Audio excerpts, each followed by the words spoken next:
الذي لم يزل عالما قديرا حيا قيوما سميعا بصيرا والصلاة والسلام على رسوله الذي أرسله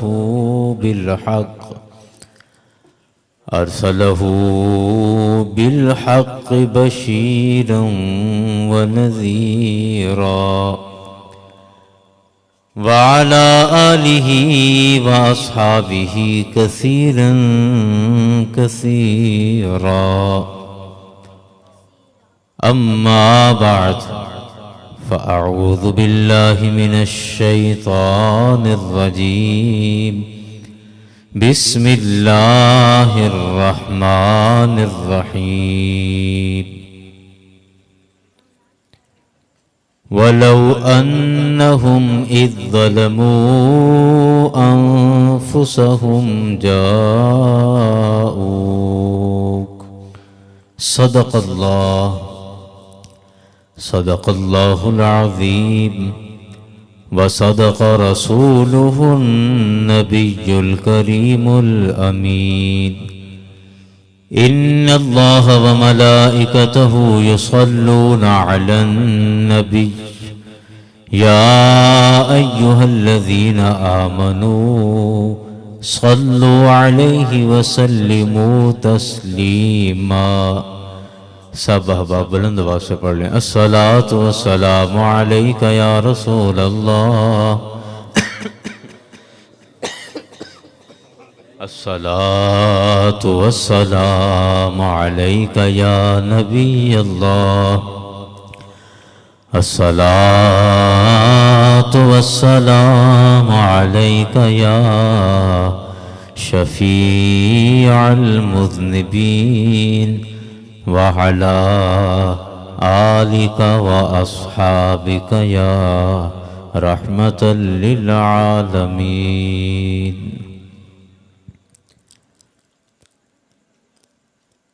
پختہ ہوتی اگر مصلحت اندیش ہو عقل، عشق ہو مصلحت اندیش تو ہے خام ابھی، بے خطر کود پڑھا آتش نمرود میں عشق، عقل ہے محو تماشائے لب بام ابھی، اور صدق خلیل بھی ہے عشق، صبر حسین بھی ہے عشق، مارکائے وجود میں بدر و حنین بھی ہے عشق، اور شاد باد اے عشق خوش سودائے ماں، اے طبیب جملہ علت ہائے ماں، اور تڑپ اے دل تڑپنے سے ذرا آرام آتا ہے، تڑپ اے دل تڑپنے سے ذرا آرام آتا ہے۔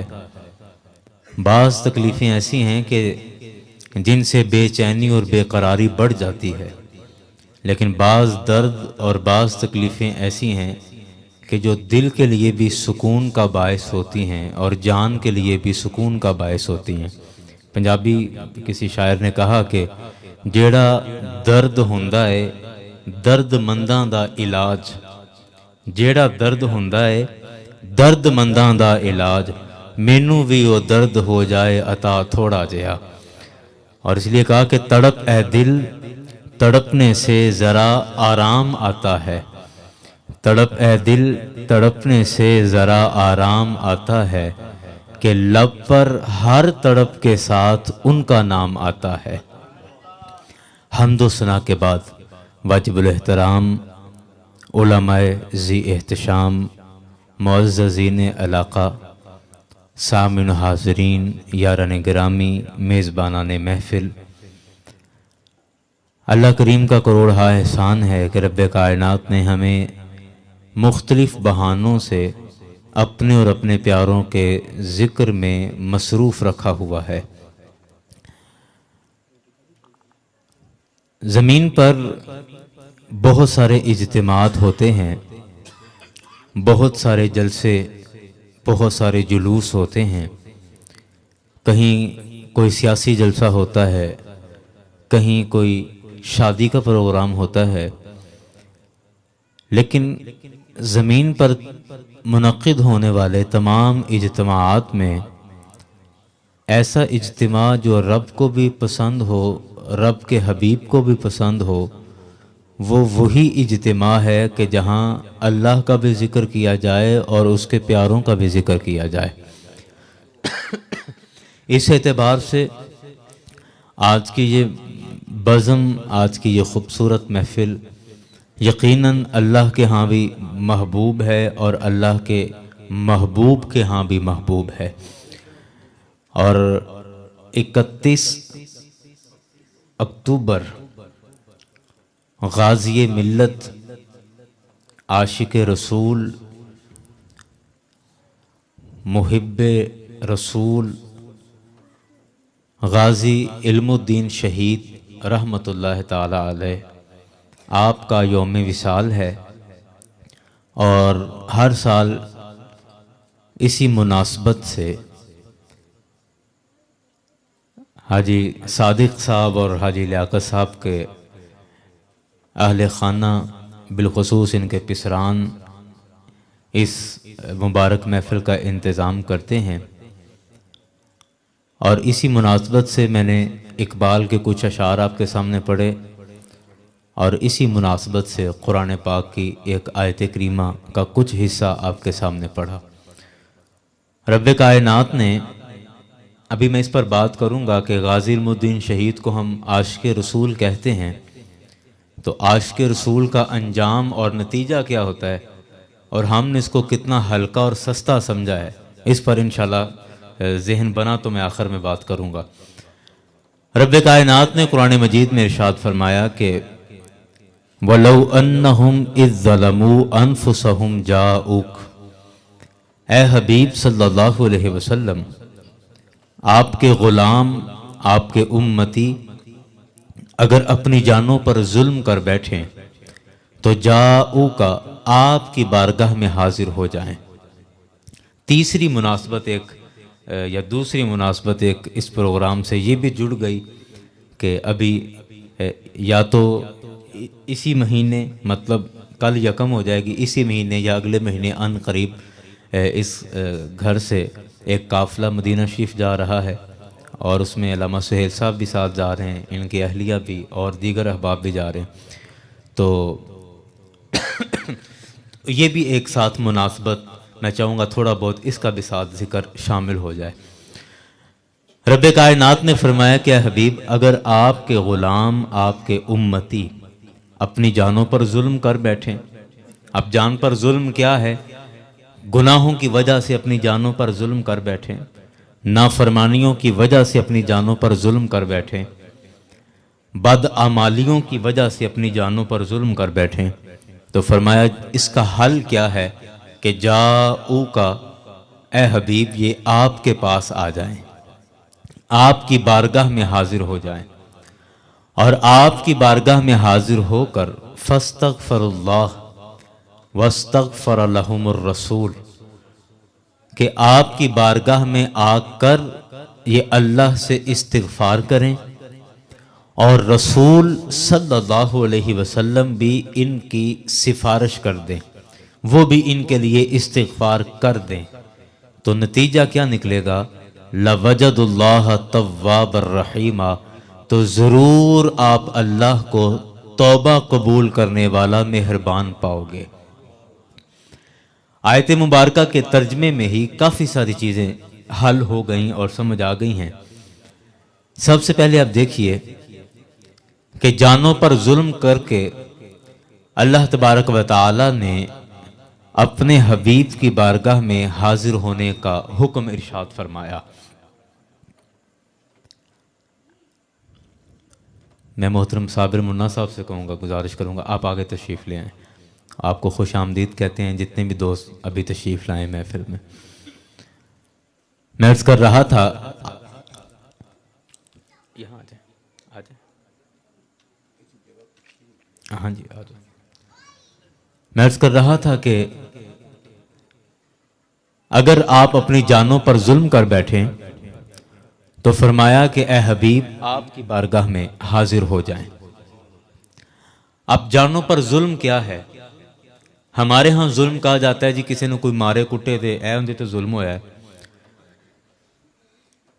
کوئی لڑائی جھگڑا ہو گیا تو اے اندے تو ظلم ہویا ہے۔ ہمارے ہاں ظلم زیادتی اسی کو سمجھا جاتا ہے۔ اب لڑائی جھگڑا ہو جائے گا تو تھانے جایا جائے گا، ایسا ظلم ہوا تو آپ تھانے چلے جائیں، ایسا ظلم ہوا تو آپ صابر منا صاحب کے پاس چلے جائیں، وکیل ہیں ایڈوکیٹ صاحب ہیں ان کے پاس چلے جائیں، ایسی زیادتی یا ظلم ہوا تو آپ ہسپتال جائیں گے، یہ ایک طریقہ کار ہے۔ لیکن رب کائنات نے جو فرمایا کہ اے حبیب آپ کی بارگاہ میں آ جائیں، آپ کی بارگاہ میں آنے کا مطلب کیا ہے کہ اے حبیب اگر یہ گناہ کر کے اپنی جانوں پر ظلم کر بیٹھیں، مسلسل نافرمانیوں سے اپنی جان پر ظلم کر بیٹھیں، مسلسل بدعمالیوں سے اپنی جان پر ظلم کر بیٹھیں، تیرے حکم کی نافرمانیاں کر کے اپنی جانوں پر ظلم کر بیٹھیں، جیسا کہ ہم سب ظلم کر رہے ہیں، مجھ سمیت ہم سب ظلم کر رہے ہیں، نہ جانے دن اور رات میں ہم سے کتنے گناہ سرزد ہو جاتے ہیں، کتنی ہم سے خطائیں ہو جاتی ہیں، کتنے برے اعمال ہم سے سرزد ہو جاتے ہیں۔ بعض دفعہ ہمیں پتہ چل رہا ہوتا ہے کہ ہم یہ غلط کر رہے ہیں، بعض دفعہ پتہ بھی نہیں چل رہا ہوتا لیکن ہم سے غلط ہو رہا ہوتا ہے، تو یعنی یہ ظلم تو ہم سب کر رہے ہیں۔ تو فرمایا جب یہ اپنی جانوں پر ظلم کر لیں تو اے حبیب آپ کی بارگاہ میں آ جائیں۔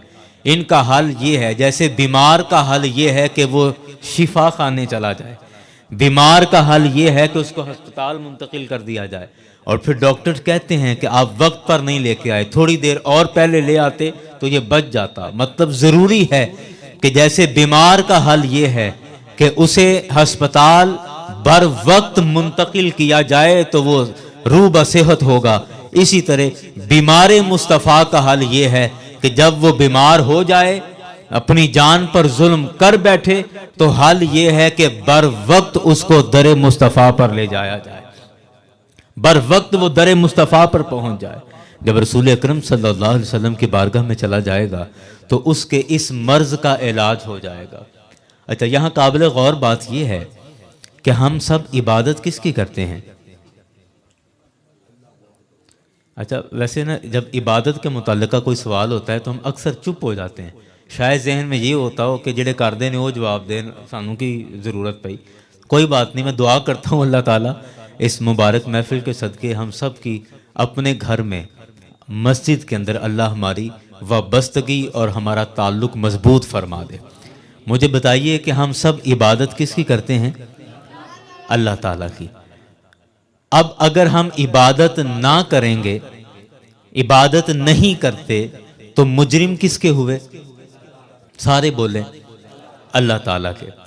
اصول یہ ہے، طریقہ کار یہ ہے، اور یہ پوری دنیا کے اندر یہ طریقہ ہے کہ آپ جس کے مجرم ہوں معافی کے لیے بھی آپ اسی سے کہیں گے، آپ جس کے مجرم ہیں معافی کے لیے بھی آپ اسی سے درخواست کریں گے۔ ایسا نہیں ہے کہ آپ کو راجہ دنگ تھانے میں طلب کیا گیا اور آپ کہیں کہ نہیں میں پتوں کی والے تھانے میں جاؤں گا، وہاں جا کر میں جواب دوں گا، ایسا نہیں ہوتا۔ آپ پر کیس کیا گیا قصور عدالت میں، سیشن کورٹ میں، اور آپ کہیں میں تو سپریم کورٹ میں جا کے اس کا جواب دوں گا، ایسا نہیں ہوتا۔ آپ جس عدالت کے مجرم ہیں آپ کو معافی کی درخواست یا آپ کو پیش بھی اسی عدالت میں ہونا پڑے گا۔ آپ کو سزا ملنی ہے تو اسی عدالت سے ملے گی، معافی ملنی ہے تو اسی عدالت سے ملے گی، اور یہ طریقہ ہے، پوری دنیا کا یہ اصول ہے کہ آپ جس بارگاہ کے مجرم ہیں معافی کے لیے بھی وہیں پر جائیں گے۔ لیکن یہاں رب کائنات نے ساری دنیا سے نرالا اصول بنا دیا، ساری دنیا سے ایک انوکھا اصول بنا دیا، ساری دنیا سے ایک الگ تھلگ اصول بنا دیا، بلکہ میں تو یوں کہوں گا کہ اصول بنتا ہی وہی ہے جو میرے مصطفیٰ علیہ السلام عمل کر دیتے ہیں۔ جس طرح میرے مصطفیٰ فرماتے چلے جائیں رب کائنات اصول وضع کرتا چلا جاتا ہے، تو اصول بنتے ہی در مصطفیٰ سے ہیں۔ تو میرے مصطفیٰ علیہ السلام کے لیے رب کائنات نے دستور نرالا رکھ دیا، اصول تبدیل کر دیا، اور وہ کیا فرمایا کہ ہم دیکھو ہم نماز کس کی پڑھتے ہیں؟ بولیے اللہ تعالیٰ کی. اگر نماز خدا نہ خواستہ نہ پڑھیں تو مجرم کس کے ہوئے؟ اللہ تعالیٰ کے. ہم روزہ کس کے لیے رکھتے ہیں اور روزہ بالفرض نہ رکھیں تو مجرم کس کے ہوئے؟ اللہ تعالیٰ کے. ہم جن پر زکوٰۃ فرض ہے کس کی طرف سے فرض ہے؟ اللہ کی طرف سے. اور اگر وہ زکوٰۃ ادا نہیں کرتے تو مجرم کس کے؟ لیکن یہاں معاملہ اور اصول الگ ہے کہ مولا یہ بات کیسی عجیب ہے کہ اگر یہ لوگ اپنی جانوں پر ظلم کر بیٹھیں تو ظلم کی وجہ سے، اپنی جانوں پر ظلم کی وجہ سے، نافرمانیوں کی وجہ سے، بدعمالیوں کی وجہ سے تیری بارگاہ میں حاضر ہونے کا حکم ہونا چاہیے. حکم ہونا چاہیے تھا کہ جب ظلم کر لو تو خانہ کعبہ آ جاؤ. حکم یہ ہونا چاہیے تھا کہ جب تم سے بدعمالیاں اور نافرمانیاں ہو جائیں تو رب کی بارگاہ میں آ جاؤ. لیکن یہاں اصول عجیب ہے. کہا کہ اے حبیب اگر یہ اپنی جانوں پر ظلم کر بیٹھیں تو اے میرے حبیب آپ کی بارگاہ میں آ جائیں، آپ کے پاس آ جائیں. مولا یہ معاملہ کیا ہے؟ معاملہ کیا ہے؟ مجرم تیرے ہیں، معافی کے لیے مصطفیٰ کی بارگاہ میں بھیجا جا رہا ہے. رب کائنات نے گویا کہ اشارتاً یہ فرمایا کہ تم میرا در اور میرے مصطفیٰ کا در الگ نہ سمجھو. میں بھی وہی کرتا ہوں جو میرا مصطفیٰ چاہتا ہے اور میرا مصطفیٰ وہی کرتا ہے جو اس کا خدا چاہتا ہے. خدا کی رضا چاہتے ہیں دو عالم. اعلیٰ حضرت رحمۃ اللہ علیہ نے فرمایا نا اگر ذوق ہو تو سر کے ساتھ پڑھ لیں. ویسے جتنے سر والے لوگ یہاں موجود ہیں میں ان کے سامنے ایک بے سورہ آدمی ہوں، لیکن چلو کم از کم بے سورہ آدمی اپنی عقیدت کا اظہار تو کر سکتا ہے نا جی. وہ میرے تایا زاد بھائی ہیں مولانا عطا المرتضیٰ نوری صاحب روح خان والا سے، تو وہ تقریباً ان کا یہ روٹین بنی ہے کہ سال میں ایک دفعہ عمرے کے لیے ضرور جاتے ہیں. تو 2-4 سال پہلے کی بات ہے، ان کے حالات کچھ مالی حالات کچھ بہتر نہیں تھے. انہوں نے کچھ گھر بنایا تھا اور کچھ اس طرح کے کوئی ان کے معاملات تھے. اب انہوں نے اپنے کسی قریبی دوست سے کچھ پیسے ادھار لیے، کہنے میں نے عمرے پہ جانا ہے نہ میں نے مدینہ شریف جانا ہے تو مجھے کچھ ادھار پیسے چاہیے. اب ان کے قریبی دوست سے انہوں نے کہا پیسے تو میرے پاس ہیں آپ لے لیں، لیکن مجھے ایک شرعی مسئلہ ہے وہ مسئلہ بھی بتائیں کہ کیا ادھار پیسے لے کے عمرہ کرنا جائز ہے؟ جب یہ ان سے کہا نا تو انہوں نے کہا کہ میں عمرے کے ارادے سے نہیں جا رہا، میں سرکار علیہ الصلوۃ والسلام کو سلام عرض کرنے کی نیت سے جا رہا ہوں. اور مقروض بندے کا سلام تو ہو جاتا ہے نا، مقروض بندے کا سلام تو ہو جاتا ہے نا. آپ تو وہی بس بات ایسے یاد آ گئی کہ اتنی لے سر نہیں ہے تو کم از کم عقیدت کا اظہار تو ہو سکتا ہے نا. تو فرمایا کہ جو میرے در سے ہو وہی میرے مصطفیٰ کے در سے ہو، اور جس سے میرا مصطفیٰ منع کر دے وہ پھر خدا کے در سے بھی نہ ہو. اللہ اکبر. اعلیٰ حضرت احمد فرماتے ہیں، کہتے ہیں کہ خدا کی رضا چاہتے ہیں دو عالم، خدا کی رضا، خدا کی رضا چاہتے ہیں دو عالم، خدا کی رضا، خدا کی رضا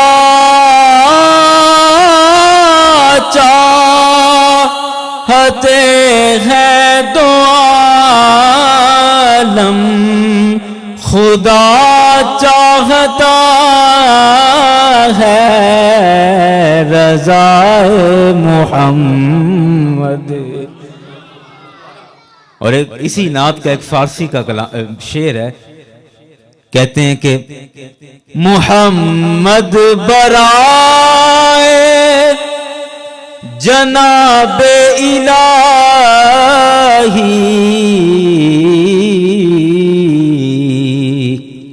محمد برائے جناب الہی. ترجمہ آپ سمجھ گئے. محمد برائے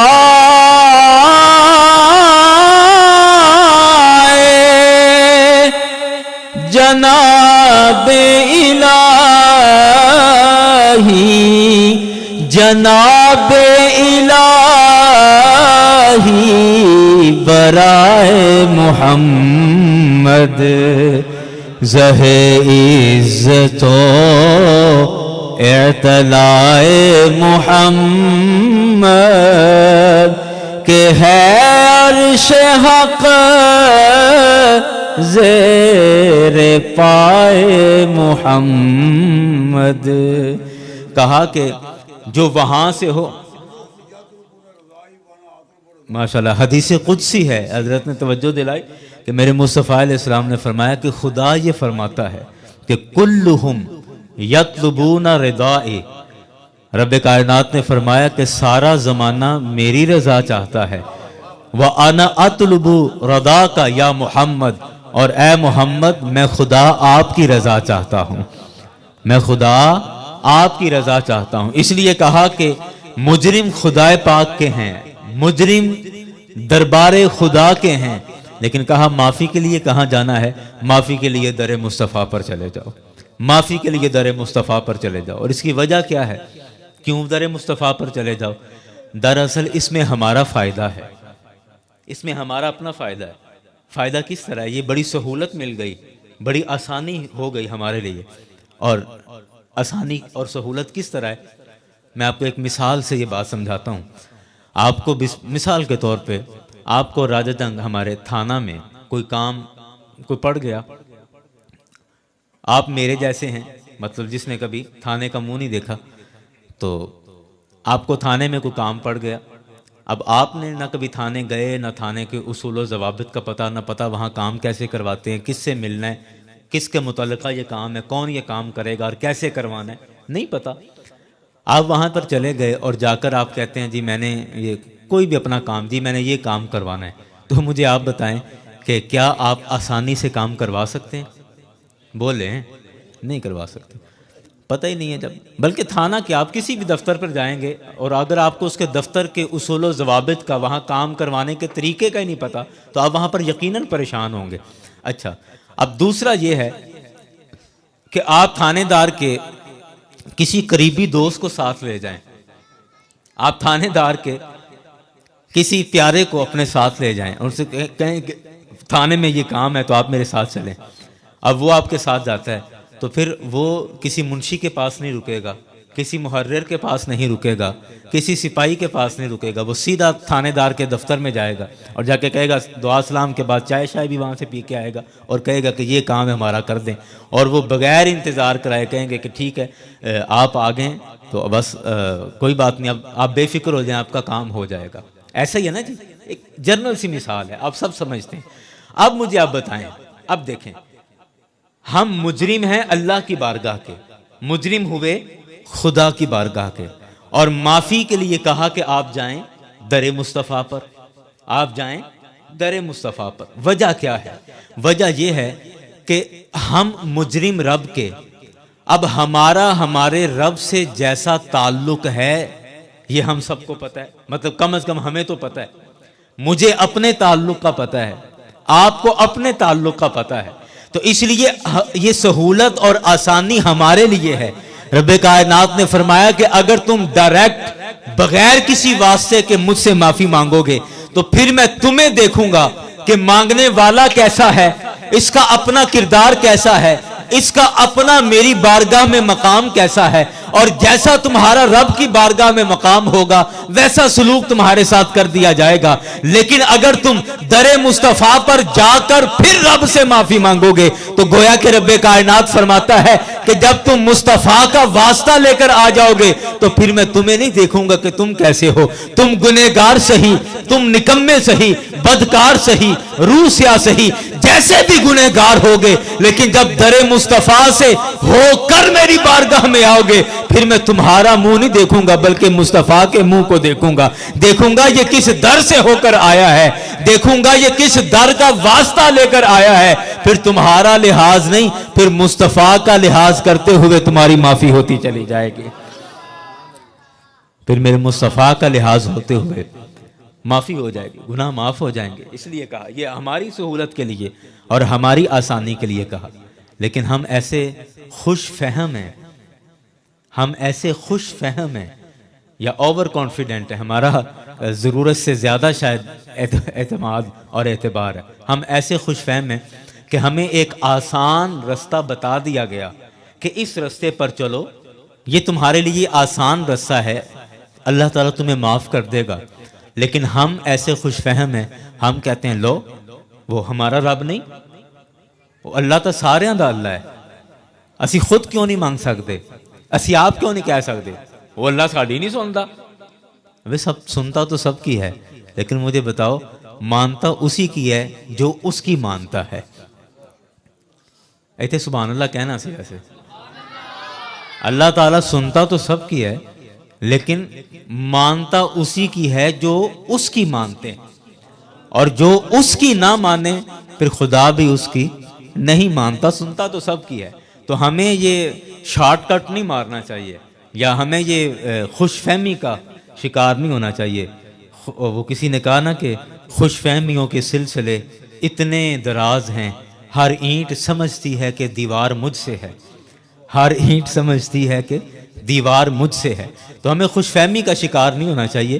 جو طریقہ ہمیں بتایا اس طریقے پر چلنا چاہیے، جو حکم ہے اس کے مطابق چلنا چاہیے. خیر بات آگے چلاتے ہیں. رب کائنات نے فرمایا کہ تم مصطفیٰ کی بارگاہ سے جب ہو کر میرے پاس آؤ گے تو فرمایا کہ پھر میں تمہیں نہیں دیکھوں گا بلکہ مصطفیٰ کے در کا لحاظ کر دوں گا. کہا نا تیرے ہوندیاں لکھ لحاظ ہو سن. یہ یاد جانی یار یہ ذوق بنتا ہے تو میں گل اگے کرنا، نہیں تو پھر میرے نال زیادہ تھکا کیڑا ہے. بول کے چلو یہ یاد جانی تیرے کول سچے، سور نال بول کے، تسی خالی بول کے کیا. چلو ربائی ہے بڑی خوبصورت کہ مصطفیٰ کے در کا لحاظ کیسے ہوتا ہے، مصطفیٰ کا رب کی بارگاہ میں لحاظ کیسے ہوتا ہے. شاعر کہتا ہے یہ یاد جانی تیرے قول سچے، قول یاد رکھی قولاں والے آوے. یہ یاد جانی تیرے قول سچے، قول یاد رکھی قولاں والے آوے. تیری شان دا کوئی نہ نظر آیا، تیری شان دا کوئی نہ نظر آیا. سارا جگ جہان میں پالیا وے تے تیرے ہوندیاں لکھ لحاظ ہو سن. تیرے ہوندیاں یا رسول اللہ تیرے ہوندیاں لکھ لحاظ ہو سن. پلی مول نہ موتیاں والے آوے تیرے ہوندیاں لکھ لحاظ ہو سن. تیرے ہوندیاں لکھ لحاظ ہو سن. پلی مول نہ موتیاں والے آوے تیرے ہوندیاں لکھ، تیرے ہوندیاں لکھ، تیرے ہوندیاں یا رسول اللہ تیرے ہوندیاں لکھ لحاظ ہو سن. تیرے ہوندیاں وَلَوْ أَنَّهُمْ إِذْ ظَلَمُوا أَنفُسَهُمْ جَاءُوكَ تیرے ہوندیاں لکھ لحاظ ہو سن. پلی مول نہ موتیاں والے آوے تے تیری شان دا رے نت رفیق نو آس تیری کری کرم خواجہ قلعے والے آوے. تے سرکار دی ہوندیاں پھر لحاظ تو ہوئے گا نا. اچھا چلو ایک گل ایویں سرے دس ذہن چاہیے کہ ایک گل سرکار نو بھی پتا سی کہ میرا لحاظ ہوئے گا. ظاہری گل ہے جن دی چلدی ہوئے انہوں پتا تو ہوندا نا کہ میرا انہاں کو پار ہے. ہاں جی تے سرکار نو بھی پتا ہے کہ میرا لحاظ تو ہونا ہے. تے دیکھو پھر سرکار نے ਕਿਸੇ ਵੀ ਮਰਹਲੇ ਔਰ ਕਿਸੇ ਵੀ ਕੰਮ 'ਚ ਸਾਨੂੰ ਕੱਲਿਆਂ ਨਹੀਂ ਛੱਡਿਆ। ਇਹ ਗੱਲ ਹੋਰ ਪਾਸੇ ਨਿਕਲ ਜਾਣੀ ਹੈ, ਲੇਕਿਨ ਚਲੋ ਜਿਵੇਂ ਜ਼ੌਕ ਬਣੇ ਕਿ ਸਰਕਾਰ ਨੂੰ ਵੀ ਪਤਾ ਹੈ ਕਿ ਮੇਰਾ ਲਿਹਾਜ਼ ਹੈ ਰੱਬ ਦੀ ਬਾਰਗਾਹ 'ਚ। ਕੀ ਖਿਆਲ ਹੈ, ਪਤਾ ਹੈ ਕਿ ਨਹੀਂ? ਹਾਂਜੀ, ਇਸ ਲਈ ਸਰਕਾਰ ਨੇ ਮੈਦਾਨੇ ਮਹਿਸ਼ਰ ਦੇ ਕਿਸੇ ਮਰਹਲੇ ਵਿੱਚ ਵੀ ਆਸ਼ਕਾਂ ਨੂੰ, ਗੁਲਾਮਾਂ ਨੂੰ ਕੱਲਿਆਂ ਨਹੀਂ ਛੱਡਿਆ। ਕਿਵੇਂ? ਦੇਖੋ, ਇਹ ਸਿਲਸਿਲਾ ਕਬਰ ਤੋਂ ਸ਼ੁਰੂ ਹੋ ਗਿਆ। ਅਸੀਂ ਕਬਰ 'ਚ ਗਏ ਤੇ ਮੇਰੇ ਕਰੀਮ ਆਕਾ ਕਬਰ 'ਚ ਵੀ ਤਸ਼ਰੀਫ ਲਿਆ ਹੈ। ਪਤਾ ਹੈ ਸਰਕਾਰ ਦਾ ਲਿਹਾਜ਼ ਹੋਣਾ ਹੈ, ਪਤਾ ਹੈ ਸਰਕਾਰ ਦਾ